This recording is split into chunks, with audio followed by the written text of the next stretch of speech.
a nossa. É para isso que serve a nossa autobiografia. Ela não é uma desculpa, mas ela é o nosso principal instrumento para olharmos para a nossa vida, aquilo que fizemos, aquilo que fizeram conosco, aquilo que aconteceu porque simplesmente aconteceu, e que nos deixou feridas e nos deixou coisas boas, para que nós, com a graça de Deus, sejamos agentes no processo de cura dessas feridas. E para que nós potencializemos aquilo que é bom, aquilo que a gente teve na nossa história que foi positivo, e que nós executamos bem, e que são os nossos talentos, e que muitas vezes foi deixado de lado. Que nós amarremos a nossa história, no sentido que quando nós a contarmos para nós mesmos, não precisa nem ser para os outros, ela tenha sentido. Tá? Ela tenha sentido. E ela precisa ter sentido. Tá? Eu vou pro texto aqui um pouquinho com vocês, e no final eu vou ter um exercício, vou abrir para perguntas, e vamos ter um pequeno exercício. Deixa eu achar aqui agora. Cadê o texto? Isto. Vamos lá. Minha história morada do mistério. A nossa história é onde mora o mistério de Deus, que é onde o mistério de Deus na nossa vida acontece. Mais precisamente, gente, o mistério pascal de Cristo. A paixão, morte e ressurreição de Cristo acontece na nossa vida através do nosso cotidiano, da nossa história dia após dia. Tá? Para entender verdadeiramente o mistério da pessoa, precisamos investigar um lugar fundamental: a história pessoal de cada um. Este é o primeiro passo para discernir uma vocação, para discernir o que você veio fazer aqui. A história pessoal é a morada do mistério que devemos explorar. E esta é Nossa Senhora do Sinal, né? E que tem aqui o ícone, né? Que mora dentro e que reside dentro, o Cristo, que reside dentro do coração de Nossa Senhora. Tá? Amar a Deus de todo o teu coração, de toda a tua alma e de todo o teu espírito. Este é o primeiro e maior mandamento. E o segundo é semelhante a este: amarás o teu próximo como a ti mesmo. Nessas palavras do Mestre Jesus está o nosso projeto de vida, a possibilidade de realização do ser humano como pessoa e como cristão. Amar aos outros, e isto inclui o próprio Deus, passa, sem dúvida, pela aceitação realista, equilibrada e sensata de si mesmo, da própria história. Ou seja, ama mais profundamente e autenticamente quem cresce no amor a si mesmo. E o amor a si mesmo não é o amor próprio que a gente ouve falar hoje em dia, mas é um amor a si mesmo verdadeiro. O amor próprio que a gente ouve falar hoje em dia, ele tem uma conotação egoísta. Ah, tem um pingo de amor próprio. É tipo, é você não servir, é você não ceder, é você não doar de si aos outros. Isso que é o amor próprio que se frisa hoje em dia. E não é isso o amor cristão, tá? Portanto, é preciso acolher a história pessoal, com as suas alegrias e tristezas, ganhos e perdas, como locus, lugar, espaço da presença e da ação de Deus. Até porque onde é que Deus vai agir na tua vida? Na tua história. Vai agir em ti. E tu vai agir aonde? Na tua história. Tá? Porque história não é só o passado, aquilo que nós trilharemos à frente também é a nossa história. Para encontrar um sentido divino na existência pessoal, é preciso antes tomar a própria vida nas mãos. É preciso antes tomar a própria vida nas mãos. Deixa eu ver se tinha alguma. Achei que tinha solicitação, mas não tinha. Prosseguindo. Tomar a própria vida nas mãos. Ora, se o indivíduo não aprende a deixar-se formar pelo seu passado, dificilmente será livre para deixar-se formar pelo presente e pelo futuro. Nós precisamos entender o nosso passado.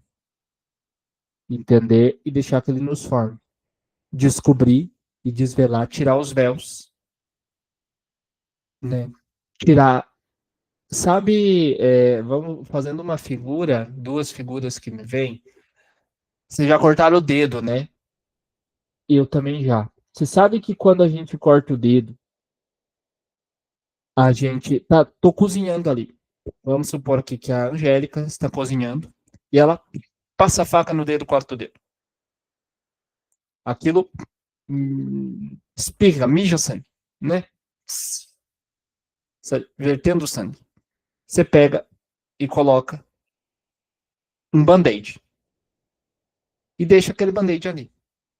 Logo o sangue estanca, para aquela corrente, para de sangrar, ficou um pouquinho de sangue ali e tal. E você deixou aquele band-aid um dia. E aí você trocou no outro dia, colocou mais um, colocou mais outro, colocou mais outro. E não cicatriza. Por que que não cicatriza? Porque o band-aid fechou. Se você dá uma cutucadinha quando tá sem band-aid com esse tempo, depois desse tempo que não cicatrizou, vai sangrar. O que você tem que fazer para cicatrizar? Deixa sem o band-aid. Sobretudo quando tá dormindo, quando tá, deixa sem o band-aid. Que ali vai cicatrizar. Ali vai cicatrizar. Por quê? Porque entra oxigênio. Porque a ferida respira. E aí ela cicatriza. O que nós vamos fazer aqui com as nossas feridas, nós vamos deixar as nossas feridas respirar.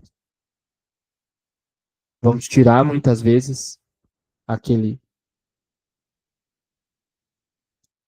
band-aid que está por cima. Vamos, sabe quando tu pega uma pedra e tu coloca em cima da grama e deixa ela muito tempo em cima da grama, quando tu tira a grama tá morta? A grama estava viva, estava verde. Tava só um pouquinho seca às vezes ali. E você colocou uma pedra em cima. Você tira a grama, tá amarela, branca, morta. Às vezes nem grama tem mais. Matou. Quando você tira a pedra, vai começar a fazer o quê? Vir grama de novo. Então nós vamos tirar essa pedra. Nós vamos descobrir as feridas. Tirar a coberta, tirar o véu destas feridas. Estão me entendendo até aqui, gente? Vão me mandando no chat. Se já tiverem perguntas, podem já ir colocando no chat, tá? Assim sendo, chegou a hora de calar e silenciar diante do mistério da própria vida. Repassar os arquivos pessoais e, em paz, assumir tudo aquilo que o Pai permitiu. Feridas, memórias ingratas, lembranças dolorosas, sorrisos, satisfações, momentos eternos de carinho.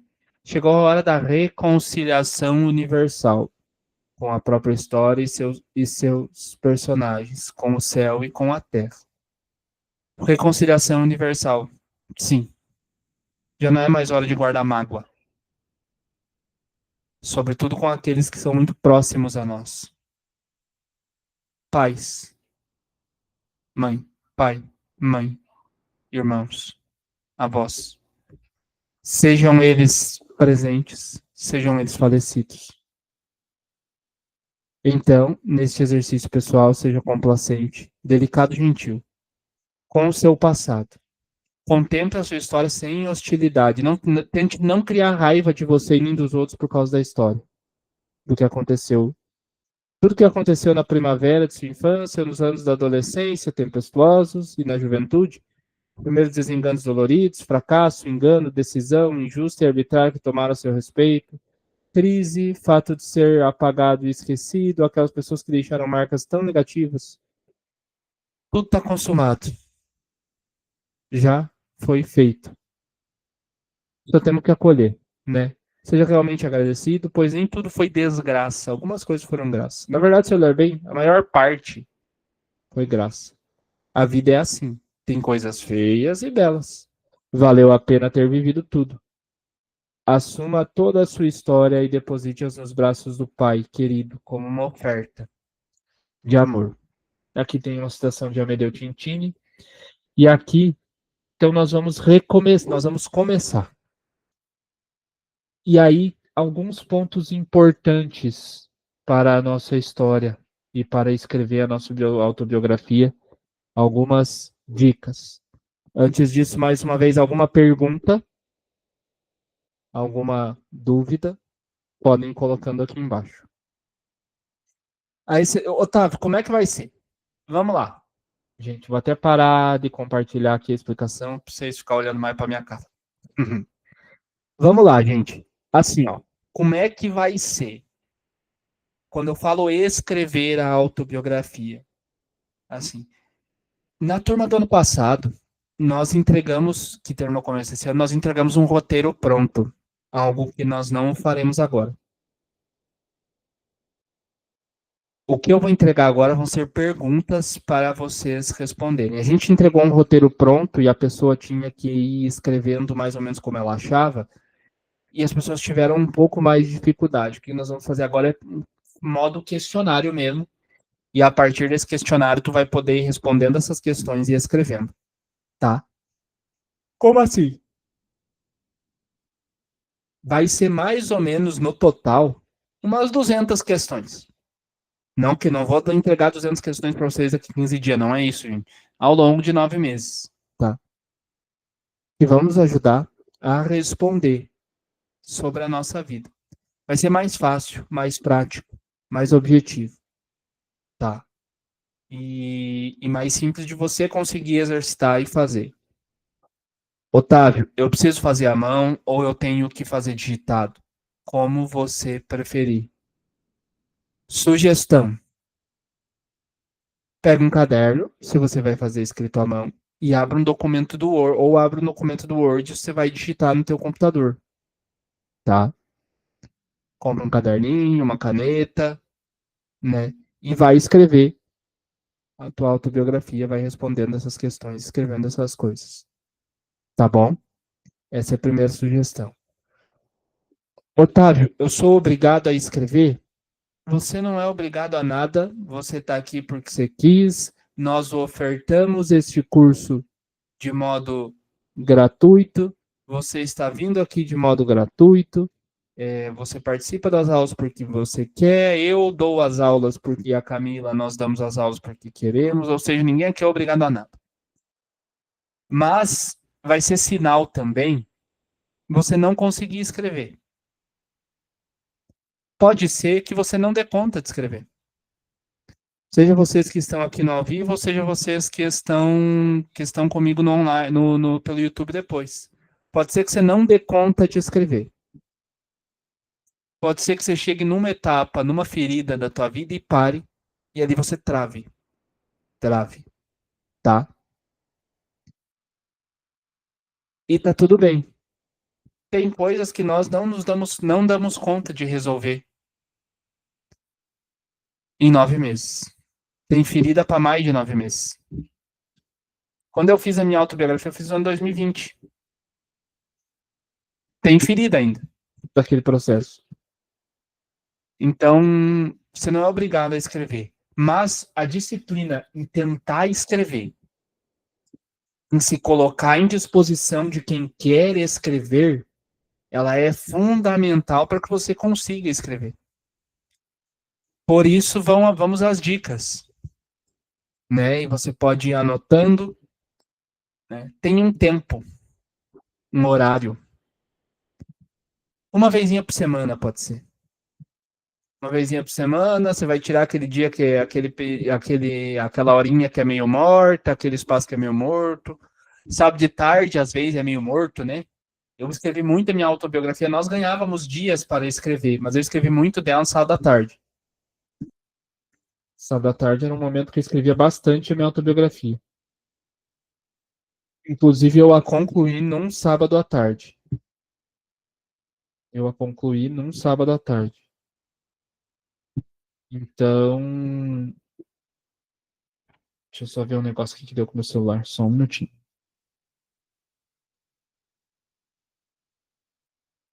Então, é uma situação desse modo, gente.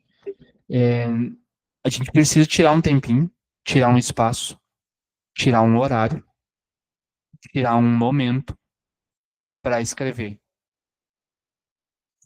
Número 2. Eu não sei se eu tinha dito número 1 antes. Número 2. É fundamental que você tenha privacidade para escrever. sabe? Então tire um tempo de maior recolhimento, não no meio de todo mundo, assim, não é um tema de escola, tá? 3, silêncio. É necessário você ter momentos de silêncio para você ir lembrando. É necessário você andar por aí, às vezes, você tirar um momento mais para você, nem que não seja para escrever, que seja para pensar, para lembrar, para recordar, tá?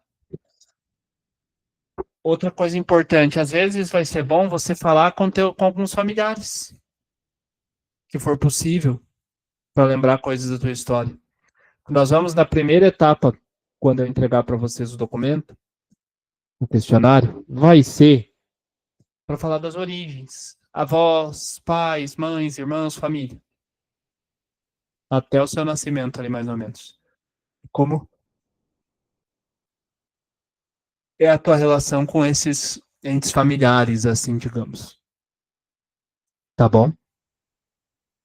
Então é desse modo que a coisa vai andando e acontecendo. E que é necessário que a nossa escrita caminhe. O que a gente vai sempre dar como sugestão, nós vamos tentar, eu quero ver se esse ano eu consigo achar todas as coisas. Mas assim, a gente sempre vai fornecer músicas para vocês ouvirem como sugestão, que podem ajudar. Filmes para vocês assistirem como sugestão.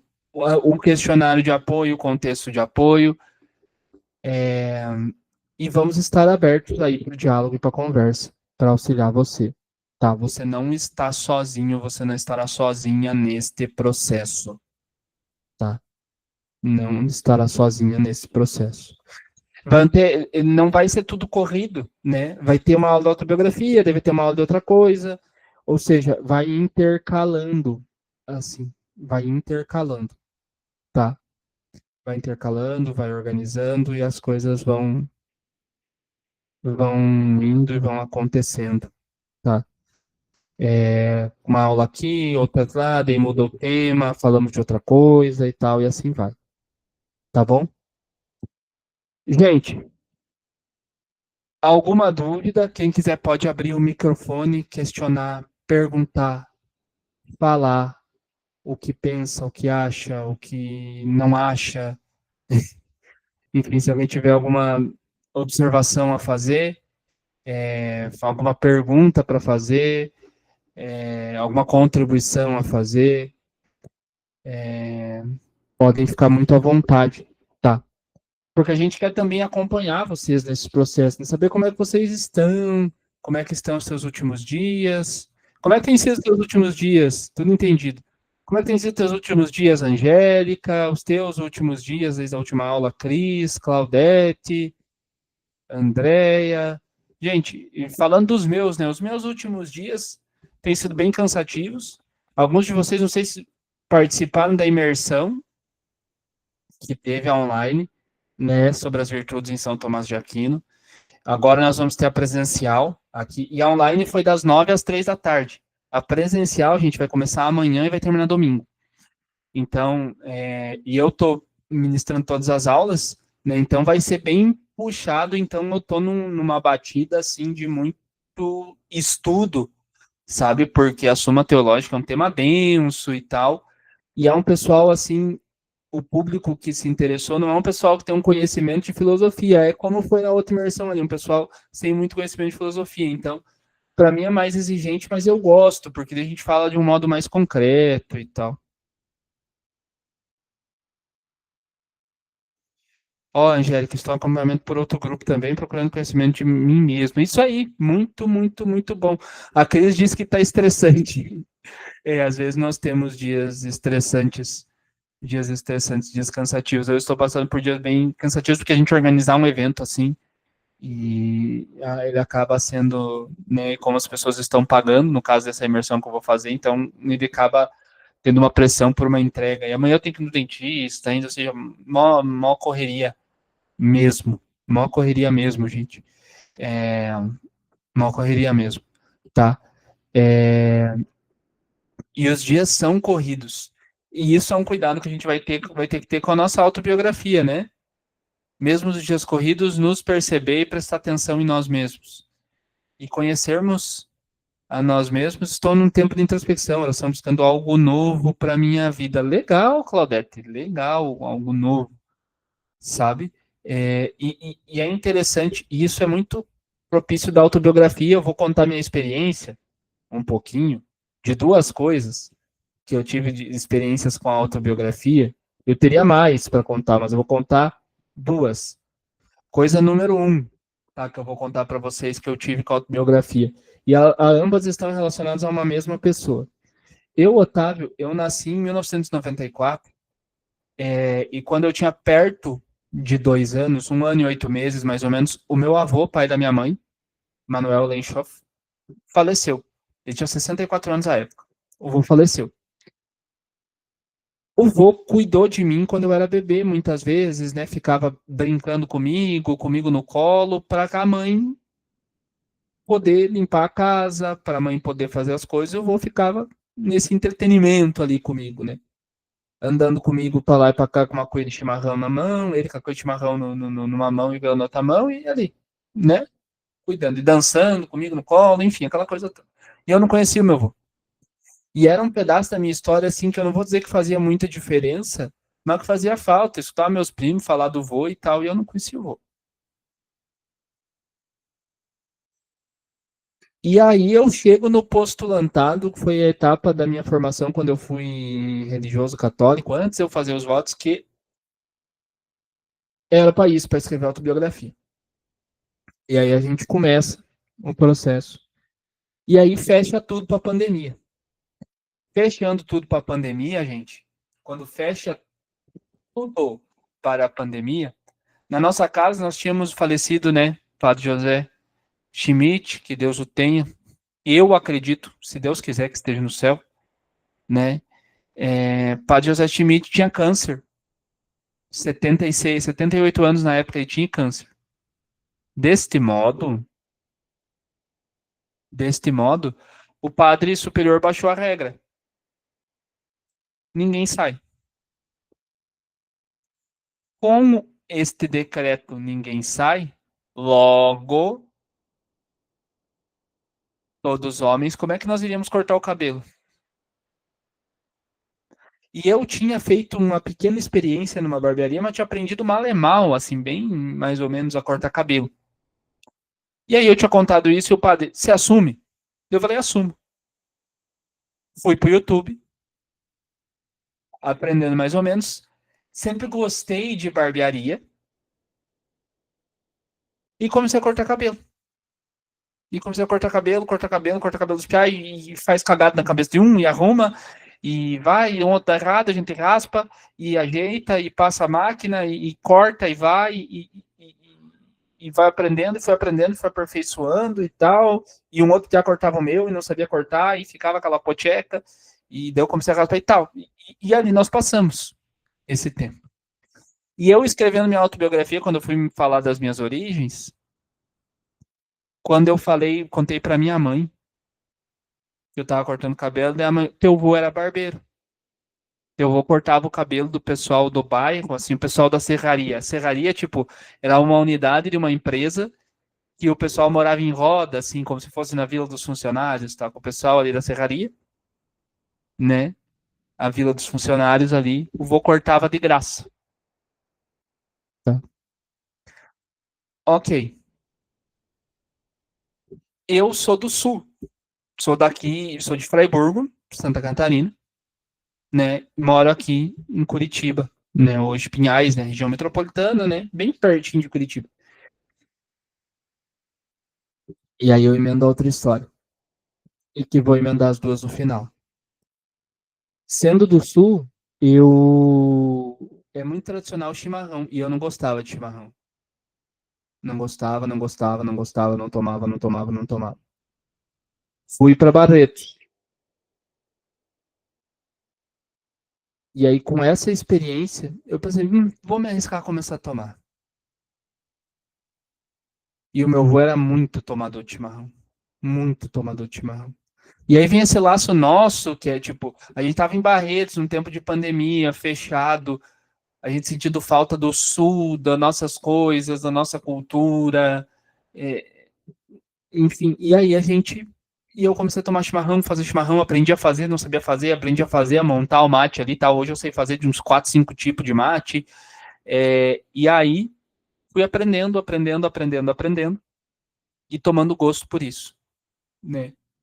E aí, eis que um dia, eu não sei se você já ouviu falar, e vai ser um dos filmes que eu vou passar para vocês assistir. Viva a Vida é uma Festa.